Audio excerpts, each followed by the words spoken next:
Hello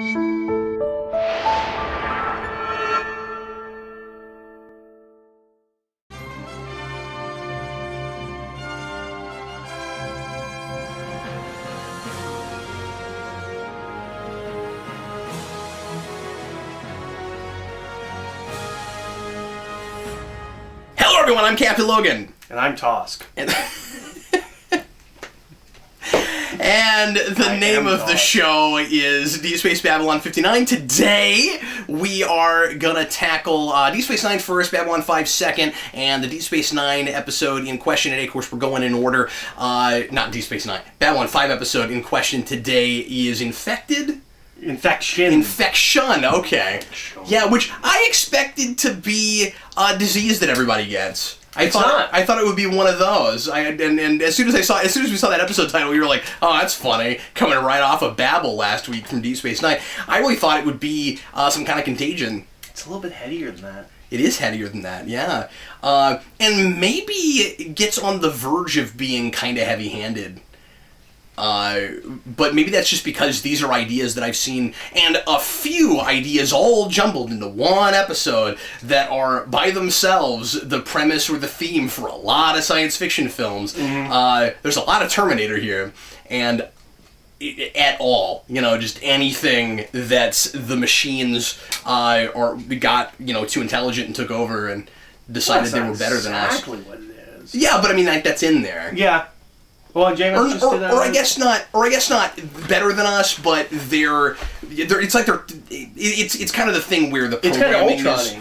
Yeah, and we're like we programmed them too well. Mm. They did their jobs too well. Mm. That kind of thing. And like it's still our fault. It's not like because the thing with Ultron is he becomes something beyond what was ever expected, and that's sort of the case with this thing.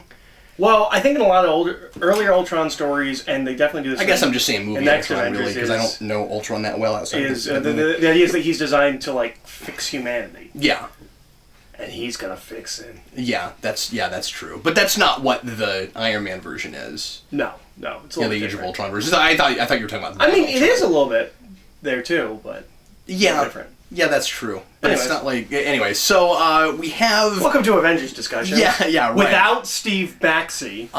So anyway, we've got this device from another planet that an archaeologist finds, who has smuggled it onto Babylon 5 without initially anybody's knowledge, and he pretends like all the stuff that he brought on board, he went through the right channels, but he in fact ordered his assistant, we find out later, to pretend like that's what happened, bring him aboard, and somebody gets killed right away over this thing. Yep. And it turns out, help me explain what this thing is. The bio-organic scarab thing? Yes, and it transforms his assistant. Yeah, into a Buffy monster. Yeah. That's just lurking through corridors the whole episode. Yeah. Well, we keep cutting back and forth to it. I mean, I feel like he doesn't really... We don't get to that point till halfway through the episode. Yeah, but then after that, it seems like there are a lot of... But even early on, there are a lot of scenes that are cut to... Where we cut to, really short scenes of him doing something. Mm-hmm. And we keep doing that through the whole episode. I thought this one was, edited and paced and organized quite a bit differently. Well, and it's interesting because I remember a lot of things about this episode. Oh, interesting. He is not one of them. Really? Yeah. Is it just major story things for characters, or introduction? Yeah. A lot of characterization. Just kind of the plot lines and things like that are things I remember. I remember the reporter and things. I thought she was the whole episode. Interesting. I remember that differently. Does she? Because I even made that joke where you were like, "Well, if that guy had lived, this would have been a much shorter episode." But I was like, "Oh, well, she'd just be the whole episode." Yeah. And I kind of remembered it that way. But I also, I don't remember this episode as a whole. I remember the plot threads and just not really, what episode they went to. Mm-hmm. I didn't realize that, they were all the same episode, and I don't remember the monster guy at all. This is another... I even remember the archaeologist guy. Interesting. didn't really remember the monster guy. Yeah, he was decent. Mm-hmm. As a guest star actor, I don't know him from anything. Which is strange. I really would have assumed that he would have been one of those guys that came from Star Trek in some way. If he is, he's and I didn't look him up, or he's caked up in makeup and you wouldn't recognize him. Mm-hmm. There's so much of that with Star Trek. I mean, like, every now and again I'll notice a thing, or well, you look caught up that something. one guy, the Soul Hunter guy. The Klingon from Star Trek 6, yeah. Mm-hmm. But every now and again, I'll find one that I didn't know about that I had seen in several things and be like, oh, that's who that is, okay. Mm-hmm. Well, and even Jakar. Mm-hmm. Who's Tomalak in TNG, we talked about that. Yeah. I'll have to show you something with Tomalak in it. That'd be cool. But anyway, so we got this... we got the Scarab thing. He gets transformed, and it's basically an ethnic cleansing thing where he's supposed to go around and kill everything that's not pure the race that created them, whatever they're called. I don't remember. Well, and it was used on their world to cleanse their world. Yeah. I don't get the impression it was used as like a weapon for like the rest of the universe. Like this was never supposed to leave the planet, I would think. Yeah, and so then, and they evoke Nazis and stuff, and so I suppose the idea is, because at first I thought it was kind of silly, where we talk about, like, what is a pure human, and, like, I guess if anybody's ever copulated from two different races, that would make sense if it was happening a lot, you know? It's the Ubermenchian idea, right? And the idea that like, you know, Hitler was obsessed with the pure race. Yeah, while he himself was of mixed race. But the point I'm making is, if you're on an isolated world, talking about pure humanity is stupid, because everybody's human and 100% human, and there'd be no room for argument about that. It was a matter of races. It was Aryan. Now, it was, like, to Hitler, the perfect human being, but he doesn't talk about it like that. It's pure... I mean, I guess kind of, the best of the species, the purest of the species, but again, and they even evoke Aryan race in this. But when they're talking about, like, what is a pure human, like, it wasn't written.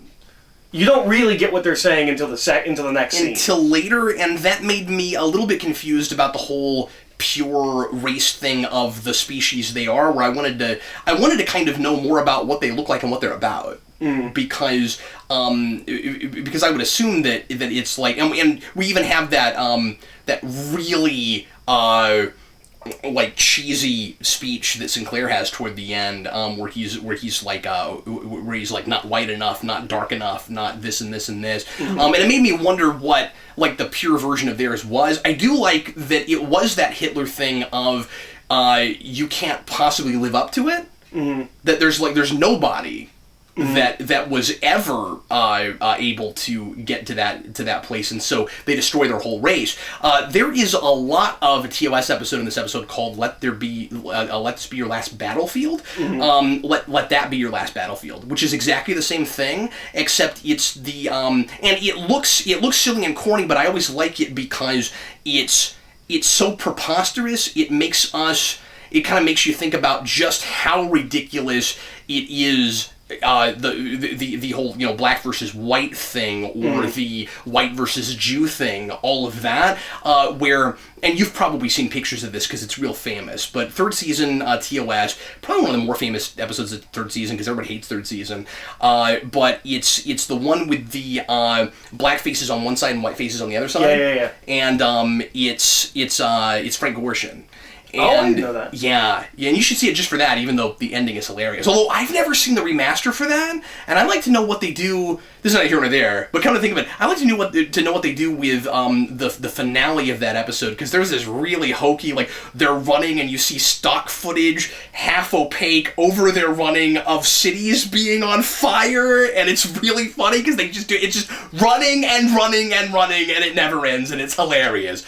But anyway, this is that episode, because the end of Let That Be Your Last Battlefield, it's the same thing. They go to that planet, and they realize these guys have been at war forever, and they go to that planet, and they realize, oh, we're fighting for nothing. This destroyed our race, and this is exactly that, where the guy at the end, the AI in the Scarab is like, no, we are the perfect race, we can't be destroyed. No, you destroyed yourselves, or they destroyed themselves. Well, I think this is kind of going to end up functioning as almost like a thematic overture for certain things that we're going to do. That's really cool. Because I think you've already seen, or at least there's a reference to, we don't like humans that live on Mars. Yeah. They're Martians. Oh. And that's a thing I hadn't picked up on that. I mean, I heard a couple mentions of Mars, but... And there's that amusing joke in this episode, the Martian death machine, which I thought was really funny. But I thought that was just a joke, like, ooh, Martians, but there aren't actually Martians, but maybe they're talking about, like, Martian human death machine. Yeah. Oh, okay. That may be. That reads entirely differently if that's actually a thing in this, but, yeah. I feel like there's something else in the plot that we're... Oh, well, I guess there's the... It's not a framing device or even a through line, but the reporter. The reporter thing, yeah. Well, and I forgot about her. I thought that she was showed up at the end. Yeah, I thought that was a little bit weak as a subplot because we haven't gotten archy enough in this show. Where that's not. I mean, like that's not a thing. The media and stuff we haven't talked about very much yet, and we haven't really seeded that. So if that was going to be introduced and then bookended, she needed to show up more than like that one time in the first 10 minutes. Like she's there at the beginning. She's talking to Garibaldi a little bit later. Not much, though. Like, she really shows up out of nowhere at the end, and I totally forgot all about her. But I was like, oh, yes, that's this episode I've been watching. And when the monster guy first gets loose, she shows up on the bridge. But that's really you're early. making fun of her not getting But that's like 15 minutes in. I feel like it's 15, 20 minutes in. Maybe I'm wrong. Yeah. Well, 20 minutes halfway. Yeah. No, I know, but a lot happens in that last. You know, you have your big like chase scene and then showdown, and then oh yeah, that's right, this reporter thing. I don't care. But I found her less obnoxious at the end, and ultimately found myself caring more about that than I thought I would. Because that's really important character seeding stuff for Garibaldi. You've made it sound like he doesn't really get a lot of character stuff in this show. I was a little surprised by just how much they were building for him in this. It's not that he doesn't get character stuff. I just kind of... He's not one of the characters that, like, the show's built around. And, at least not till much later, we don't get a lot of, like, Garibaldi episodes. I mean, there's some, but... It does feel like his relationship with Sinclair is real important, though. Yeah, and his whole backstory. And they've got a history, and to compare that again to Star Trek, that's a very like Janeway Tuvok thing or an Archer Trip Tucker thing, where we were friends before we got in this place together. And we will find out he gets this job because of Sinclair. Yeah. That's not surprising at all. Especially when he talks about, like, I felt like a key phrase for his background was, I wasn't on the front lines. But I did my part. And I was curious as to what exactly that was. I don't know if we get an exact explanation for that. Like I know we learned about his background a bit, but I don't know if that exactly is picked up on. I think the biggest problem with this episode, I think it's trying to do too much. I thought so too. I think it ends pretty solid. We get like all of the resolutions for the characters are pretty good. I think. And I really like Sinclair's speech at the very, very end. The one he has to the AI is hokey. And I like but the explanation as to why we're in space. I'm really glad we had that. That's important. Yeah. And I like Garibaldi's speech to him. The issue with it being in this episode, I didn't feel like it had enough to do with what was going on in this episode. No, because it feels like it's Dr. Franklin's episode. And then once the monster gets loose, it's about Sinclair, kind of? And really, Sinclair was just the Captain Kirk of this episode. He's just the guy taking the thing down. Yeah, so I felt like we just put maybe a little bit too much in this episode. Is it just because... Is the logic of why that's in this episode that, like, space is... Like really dangerous, and maybe maybe like it's there are more cons than there are pros to being out here. Like, is that kind of all it is? Maybe. I feel like... And also, history repeating itself is maybe a thing, given that they haven't made a big enough deal out of this yet, but given that all the other stations exploded, and we're doing another one. Yeah. Like, that might be maybe where JMS is headed with that. I feel like this should have been somehow tied... When we get to the end with Sinclair... All of this somehow should have tied into why he's been dodging her, the reporter. Because at the end, he's just talking with her. It's a really good point. He didn't want to. Now, he's still real evasive with her. There's stuff he won't talk about. Yeah. But the last time we saw them together, I think, was when she tries to ask him about his background and the 5 times he's been fired from jobs. Well, that's Garibaldi. Oh, who are you talking about? I was talking about Sinclair. No, I know, but I'm talking about like why. But like Garibaldi's also been dodging the reporter. No, he's the one that's been entertaining her throughout the station. Oh, okay. It seems like he's trying to get lucky with her. That's the thing that he's. Oh, okay. I misread that because he has that thing where he's like, you know, I'd rather have some horrible thing happen to me, and then he walks away. So I misread that. She said she was going to do something. I don't remember. No. He's kind of the one that's keeping her away from Sinclair. Yeah. Okay. Throughout the episode. But she's also getting nosy with him, and then. Yeah, and that's when he walks off. Yeah. Yeah. He walks away angry. If we were counting those this episode with the show, that'd be one of those. What else? Sinclair is real over the top in this episode. Yeah, he is. He really is. Hate to say it, I have been liking him for the most part. He was over the top. Well, and I'm a Sheridan guy, so you know, I can't really defend Sinclair that much because I really like Sheridan. Well, we should probably mention, because we haven't brought it up, and I mean, we don't want to bring too much background stuff to this, but we now know that he had a really really complicated psychological condition that I'm sure affected his performance some. And I mean, like, I don't know if they knew about it this early. But it was the reason, like JMS, he does an interview shortly after that actor dies, and it was only like a year ago. Yeah, it was real recent, and he asked JMS not to talk about it until he passed away. But to talk about it, just not until he passed away. Yeah, he really wanted people to know what happened because people, of course, were curious, and it's and you know it's important for people to. You know about these kinds of mental disorders and you know what we can do to help people that have them. But he, of course, didn't want it to affect his his career going forward or if he was even trying to continue to act. I don't even know. But you can understand why he would want that private until he passed away. But now he's left. Now he's left as he passed away. And JMS did an interview about it, and he says he did everything he could to help him and keep him on that show. Yeah, but he was just unstable. And that some days it was just like it was all he could do to finish like a scene, like that. It was really rough for him to shoot this show. And I think it was a lot of like mood swings and. He had a hard time getting along with people, and the sense I got was that he was maybe kind of like manic depressive or something. Yeah.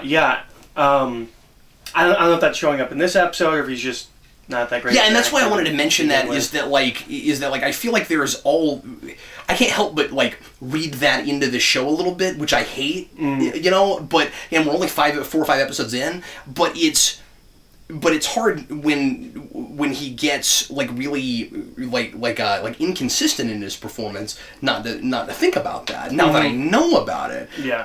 Or it might have just been a really weird choice, or maybe he's still floundering trying to find his character. Yeah. Because I think of everybody, he's the least comfortable with his I think that's fair. With his character so far. I think that's and he's fair. not even horribly uncomfortable. I just don't have the sense of him that I do of Garibaldi, who is the same guy from day one. I would imagine all the way through. Yeah. I would imagine. Londo the same way. Oh, yeah. Jakar the same way. Really, everybody that I've seen so far. I don't know.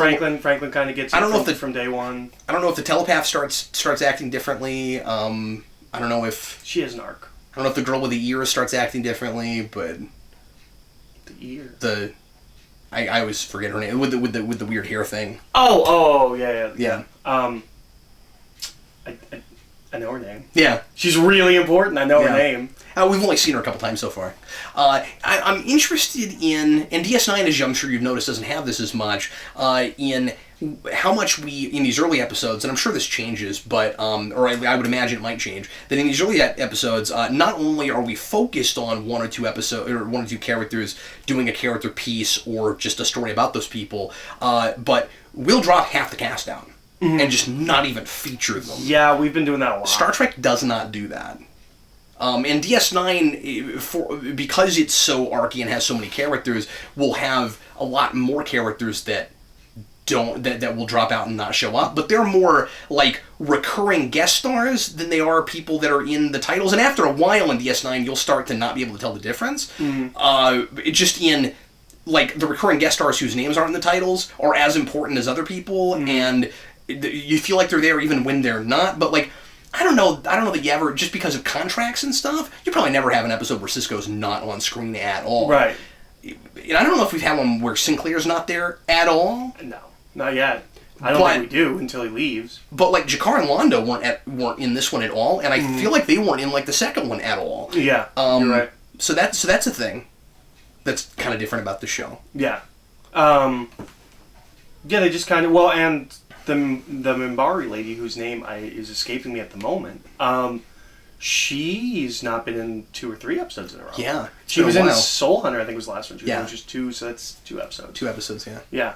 That one might be my favorite episode so far. Soul Hunter? Or maybe... No, it's probably the last one. Because, I mean, just the Londo stuff's so good. Yeah. Oh, yeah. This one, just okay. Yeah. Yeah, it's just not right. It doesn't have a ton going for it. I mean, like, the ideas with the biotech and stuff is, I think, more interesting than the execution. Mm-hmm. I'm also interested in how much of the big sci-fi stuff we're front-loading in this show. Because you notice we're really taking our time with DS9 and doing kind of like the smaller sorts of episodes. And yeah. I'm not saying that these won't feel that way moving forward, but I mean, like, you know, we got like second episode, we got a guy like trying to steal people's souls and stuff. Yeah. And now we have like bioweapons and. Well, and I love the idea. Maybe ethnic cleansing already, and maybe this is a more obvious science fiction idea that I just can't think of anything off the top of my head. I love the idea of an alien archaeologist. They're like going to other worlds and finding old things there. And I also love. See, that's a Picard thing. I mean, that's one of Picard's big hobbies. But I love the how Franklin puts this grave robbing. I love the idea of strip mining ancient alien technology as like technological grave robbing. I think that's a really cool idea. We would be remiss to not talk very much about Franklin because this is weirdly kind of his episode, but it's hard not to go to Sinclair because they really emphasize Sinclair toward the end just because he's the action hero guy. Mm. But yeah, Franklin has the morality of don't cheat at progress. Yeah. I think that's really interesting.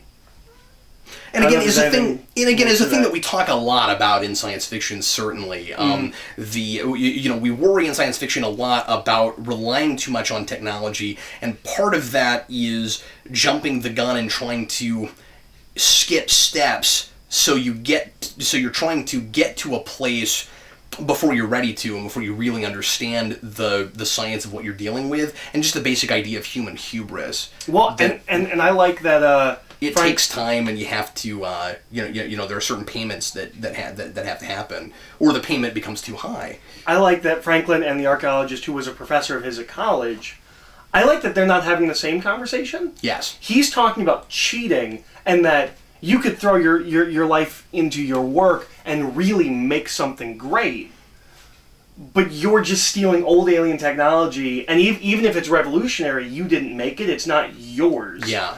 And the archaeologist isn't having the same conversation. He's talking about, but I've gone to all these strange different worlds, and I've experienced all of these things that no one will ever, know. And those aren't the same conversation at all. No, because, and feels like a justification and a deliberate one, especially when you get to the end and you find out how manipulative he is, because, like, a real archaeologist isn't, and I mean, this is a little different because in the real world, you're not going to go find ancient artifacts and suddenly uncover a Stargate, or a bioweapon.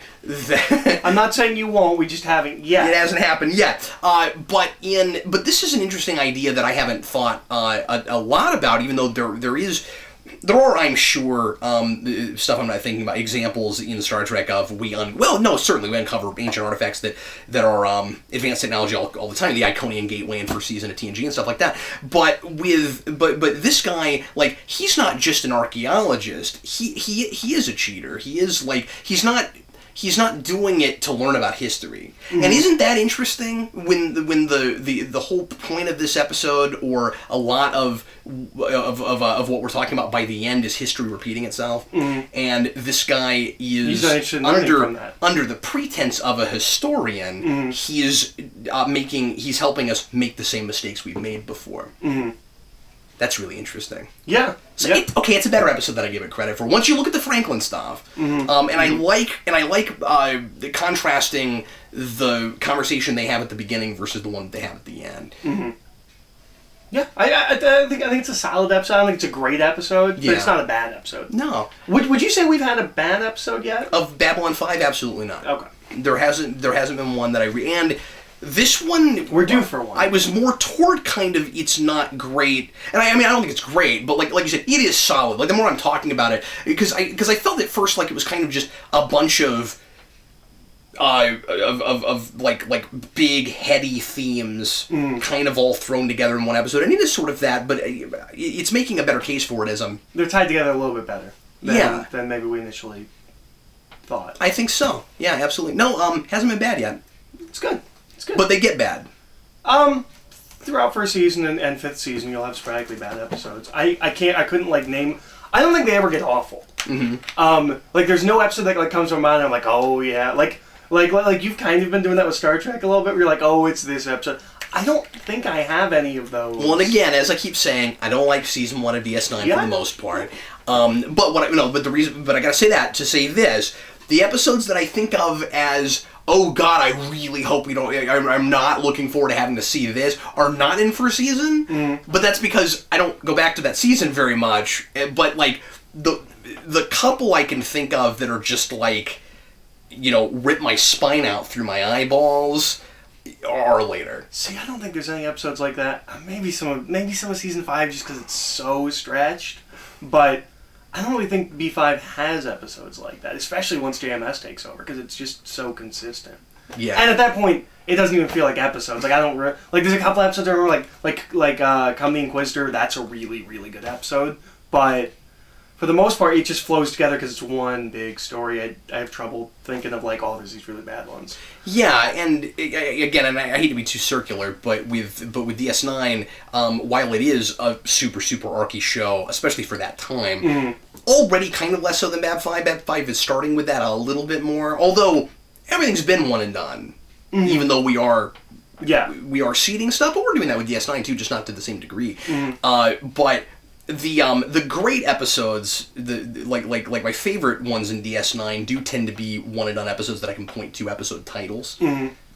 But so you want to talk about DS9? Yeah, let's go ahead and get into that. What was this episode called? This one is called oh, you know what? I had it and now I've lost it. It's Captive Pursuit. That's it. Captive Pursuit, yeah. And this is one that I always remembered as just being called Tosk.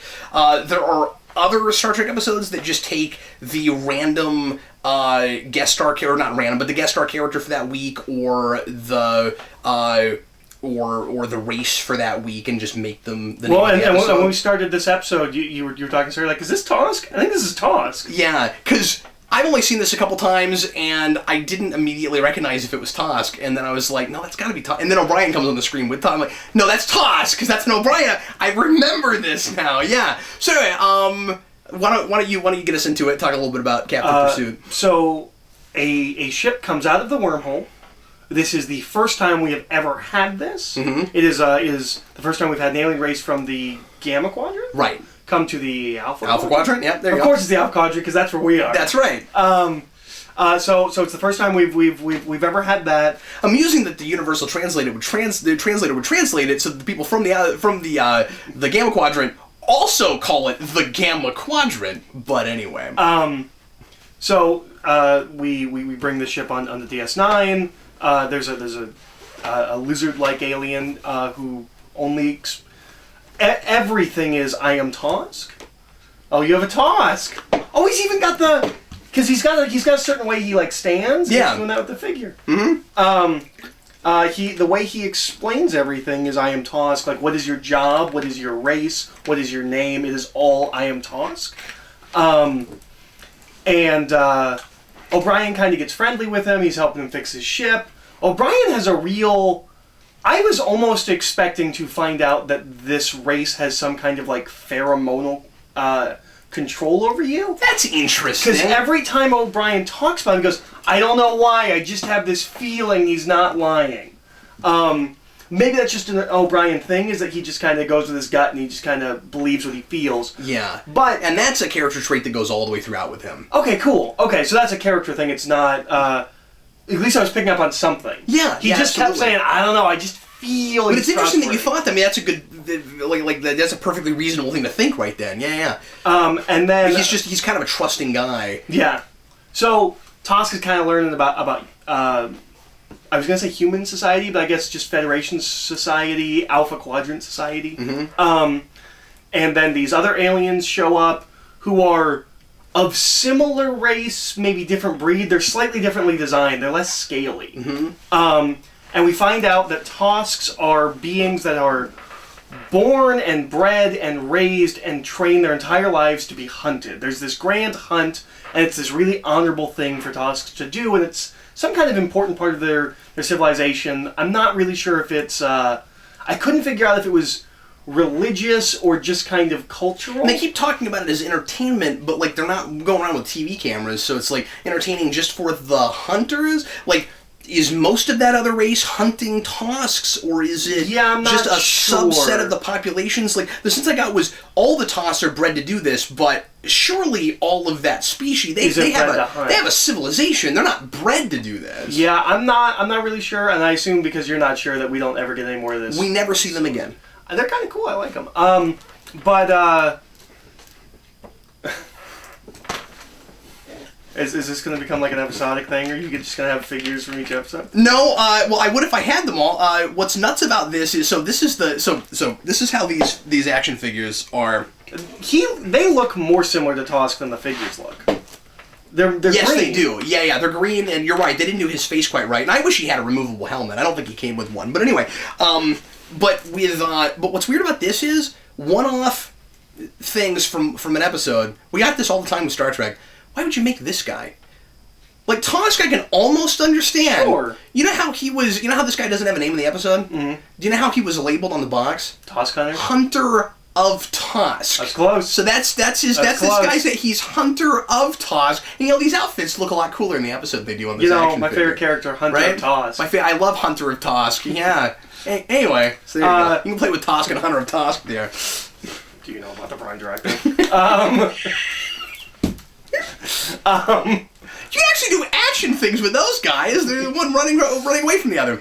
I will hunt you and teach you of the Prime Directive. A lot of hunter species in Star Trek. That's a thing. When you get in Voyager, you get the Herosian, and they remind me a little bit of the Herosian, but so O'Brien, they don't just hunt one race.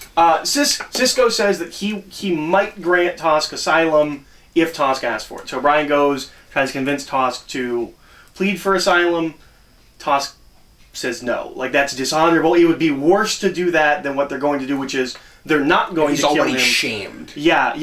His shame will be carried out by he will not be killed. He will be brought to the homeworld to be laughed at by children. Almost sounds like he'd be put in a zoo or something. Mm-hmm. And then O'Brien helps him escape. It's like a Quasimodo thing. Yeah. And so O'Brien helps him escape so that they can continue hunting him. That's kind of how the episode ends.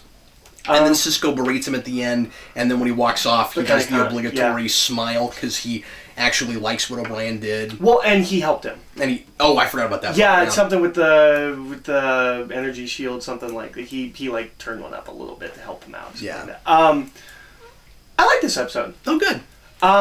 I thought the turn of Tosk being hunted was kind of unexpected. I've seen a lot of episodes that have a similar setup. I'm surprised because they play this as a big mystery, and I feel like once you get to it, it's kind of a letdown. But I liked it because I didn't expect it.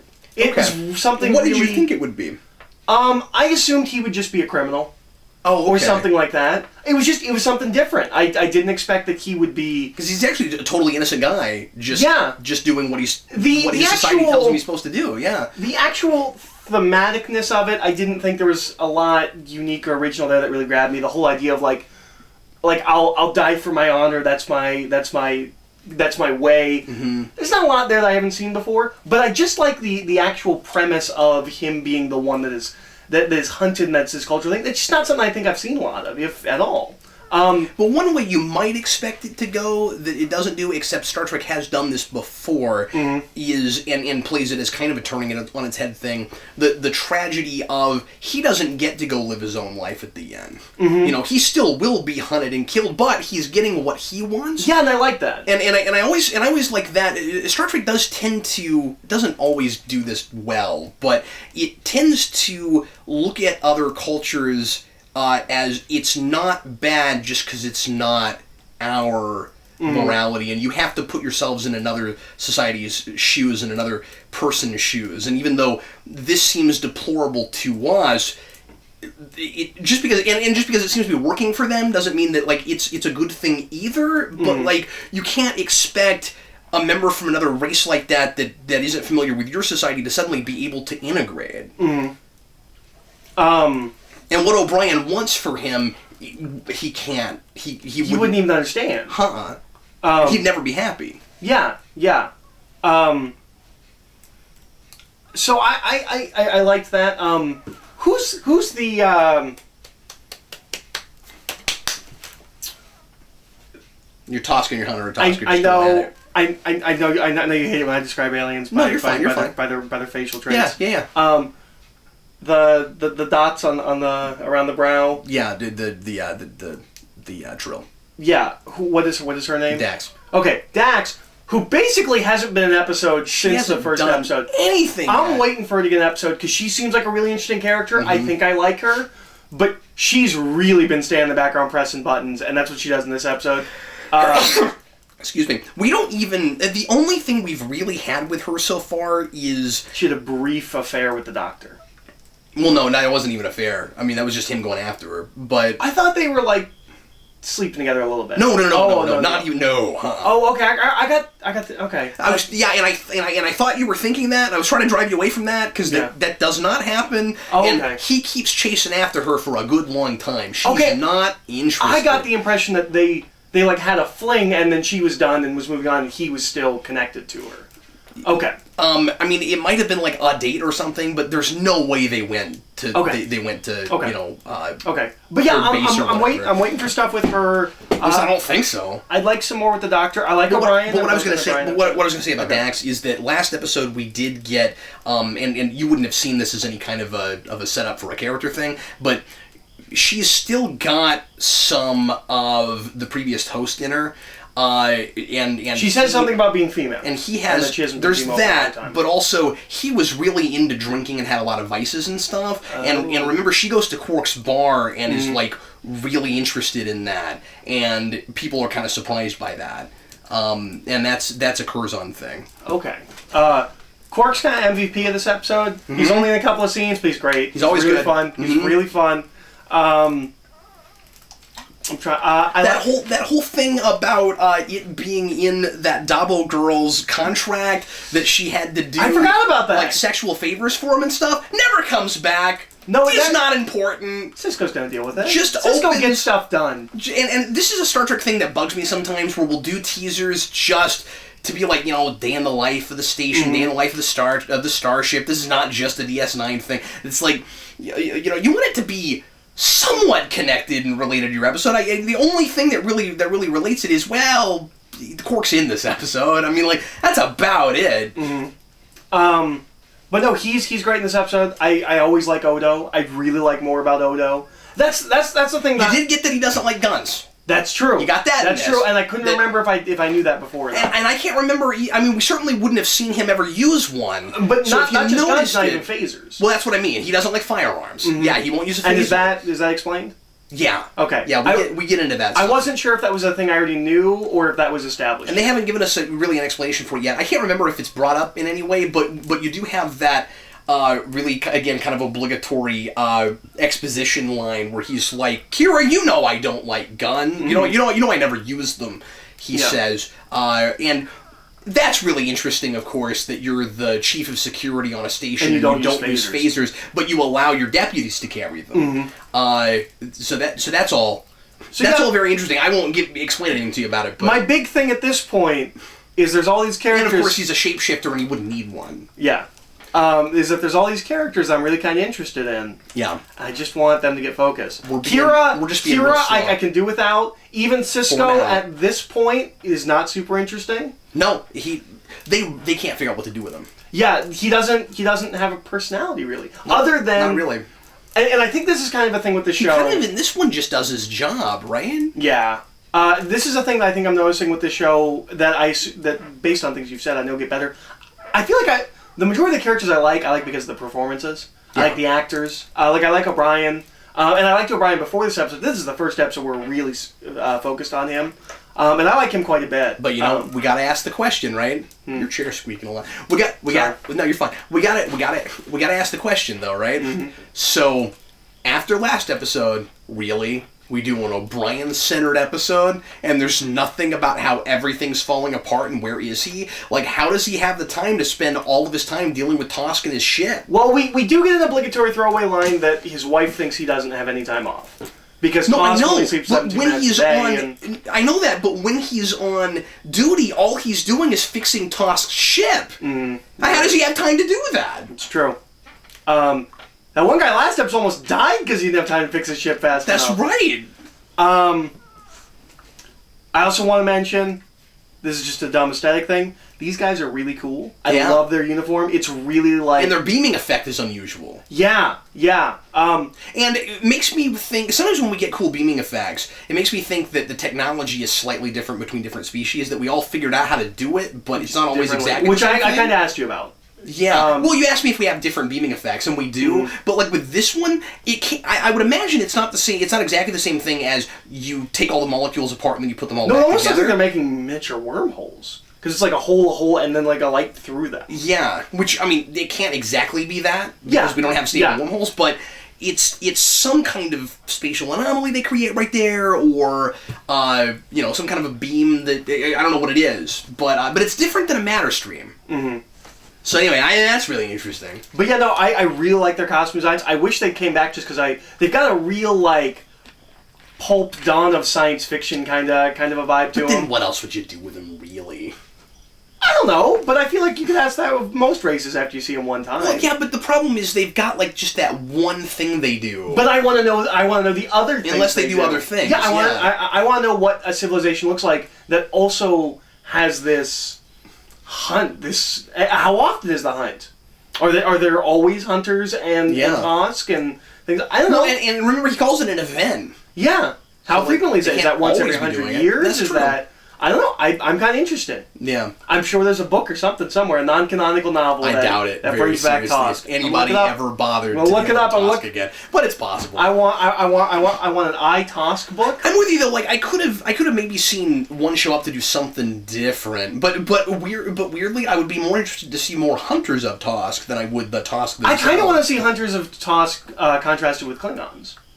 And how their society differs since they're both hunters and warrior races. We already kind of do that with Hiroshima. And the thing is, we already have I know, but I'm just saying, we already have kind of a major hunter race in Voyager. And so, but they're after this? Mm-hmm. So, it could have just been these guys. It's been the Tosk hunter guys. Well, no, it couldn't have been. Because they're in the Delta Quadrant, and that's way far away from there. But anyway, the only other thing I wanted to mention about that episode is how silly I think it is that Odo could transform himself into a really, really complex painting, but he can't do a human face. Yeah. Well, and I kind of made a joke where I'm like, so how long was he as that painting? Just waiting for something to happen in this area? The only thing I can guess is that he'd already tampered with the security thing before. Yeah. And Odo was camping out there to see if he would do it again. If he'd do it again. Yeah, I don't know about that. I mean, you got the sense that was I don't know why he would keep going back and forth. Yeah. Oh. Real quick, here's a plot question. Okay. I meant to bring this up earlier. This is actually kind of part of the meat of this of the plot of this story. I thought it was a little bit weird the way the hunters of Tosk, and maybe I'm wrong about this. Tell me what you think. Mm-hmm. I gotta articulate this before I can be sure if I'm right about it. The hunters of Tosk kind of interpret what's going on with Tosk in getting captured in kind of a weird way, I think. We're like, okay, so they've been captured by another species, and that means the hunt is over. What I don't get is, once, I can kind of understand that, but he even the hunter is even the leader hunter. He's even talking. The hunter of Tosk. Yes, he's even talking. The guy who's got to have his helmet off at the end just because he's the one with dialogue. When I thought it was odd that that he is talking about how the Tosk has enlisted the help from the crew of DS9, and then after he gets captured, even if he's able to get asylum, like, wouldn't the hunt keep going? Like, what I don't get is, couldn't you consider? Yeah, I didn't know why Tosk didn't go for asylum. Like, if he, like, why would that bring more shame to him? Because the hunt is over. But okay, but it starts again just by virtue of him escaping the station. That's what I'm confused about. Yeah. So couldn't you just call that a move? You just call that a move in the game? Okay, he's all like the Hunter of Tosk is already talking about it like he got help from these people on the station. That doesn't seem to be against the rules. Well, he's like, oh, you got aid from these people. But the way Tosk talks about it, you can't have it doesn't seem like you can have a stationary move. You can't stay there and wait for the hunters to find a way to get you. You have to keep moving and outsmarting them. So he could. But why does it the almost hunt seems resume like then? it almost seems like he could plead asylum if his intention was always to leave. Yeah. But he can't lie, really. And he couldn't just stay there forever. Yeah. Which he wouldn't do. Yeah. I mean, that's kind of the point by the end. But then, why does it resume again? Yeah, I'm not sure. It's like, oh, he killed those guys. Maybe the deal is just... But that would be a loophole, and he's not about loopholes. Because it seems like, oh, okay, unless they've talked to their superiors, they're dead. Mm-hmm. And, I mean, I don't know why they're not just stunned. Mm. But they're dead. And he leaves the station, and maybe the idea is supposed to be nobody ever knew that this happened, but I wouldn't think that he would go for that. Because it would that would seem like kind of an unfair, dishonorable thing to me. You have a lot of loopholes with like Klingon honor and stuff, but they're always like really deliberate about it and justifying things. And this guy is pure of heart about his culture. You know what I really like is that this is the first race that we meet from the Gamma Quadrant. Yeah, Tosk is the first person we meet from the Gamma Quadrant. I think that's cool. I really like that he's like a simpleton. He's like it would be like one of the humans from the Planet of the Apes being the first person to meet another alien species. Yeah, that's a good point. I think that's a really interesting choice. Yeah, it's like, well, because this is, Star Trek, we always have first contact situations. Mm-hmm. This is an impossible first contact situation. This guy can't be a representative of his homeworld. Mm-hmm. Because he is an inferior for his, to his people. I also think it's really interesting that we talked about this episode in the same week we're talking about a Babylon 5 episode about racial cleansing, and about but it's really interesting people that see themselves as superior over other because people. He's not inferior. No, he's not. The hunters of Tosk don't talk about Tosk that way until the hunt is over and he has been shamed. Then he's an inferior, like, lesser thing. That's not true. There is the line, he is sentient only because we make him so. That's true. That's true. And we say that they're bred for the life we lead. We don't know if they're genetically bred. That's possible, and that's a Gamma Quadrant thing, but only with the Dominion. But we'll get there. But that is a thread through DS9, like a race that is bred like genetically cloned bred to be what they are. But the way they treat him and act like him is not the way you traditionally treat and act about, especially in science fiction, like a slave race. No, true. They're not mean to him. They're not cruel to him. I mean, other than the fact that they're hunting him to kill him. They're just a part of his society. Yeah, and I think that's really interesting. I think it's kind of a bummer that they don't. I honestly don't understand that. It's a weird line. Like, they're sentient. I feel like Star Trek doesn't know what that word means sometimes. Because I grew up not really understanding that word. Sometimes when Star Trek says sentient, they sometimes mean self-aware. That's not exactly what sentient means.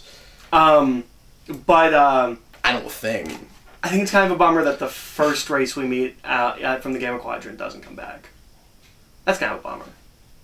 It feels wasted. Yeah. You'll appreciate it again later. Okay. I will give you. I will try to tell you nothing and give you no clues. Okay. So yeah. Beyond that, that's a bit of a clue. I like this episode. This might be the strongest episode I think we've seen thus far.